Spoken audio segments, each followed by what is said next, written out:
wizard is our core kind of ranged magic wielder. The idea behind the wizard is that they are they're basically these child prodigies who have especially a powerful attunement to magic. Normal kind of sorcerers and mages actually look at them and fear them and think that they work and deal with the kinds of magic that they find to be dangerous and that they shouldn't deal with. So wizards actually in a lot of the magic world is a bit more of a derogatory term, but people who practice this embrace the idea. And they really gain the ability to do incredibly powerful things, control the weather, control time, space, and conjuration, which is essentially creating something out of nothing, which is a far more kind of powerful magic than, say, summoning, which is pulling something from somewhere else.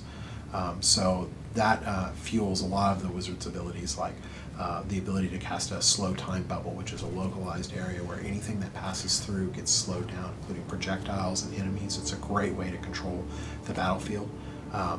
Disintegrate, which is a kind of a beam ability that the wizard can sweep over enemies, and it can hit kind of everything in its path and literally disintegrate it, just dissolve it to its base components.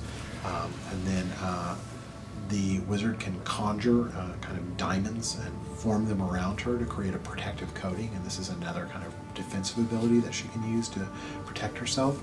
She can also hurl lightning at enemies that will chain between multiple enemies, and you know, is a really effective way to kind of hit many enemies at once and deal out a lot of good damage. The downside to the wizard is that she's fragile. She has a lot of abilities that help her control the fight, which she really needs, because if she gets toe-to-toe with a lot of enemies, she's going to go down quickly. The wizard is fueled by arcane power, which is a fast regenerating resource that fuels pretty much all of her attacks. Her defensive abilities tend to mostly be cooldown controlled and free, so she can kind of always use defensive abilities, but all of her attacks get fueled by this arcane power.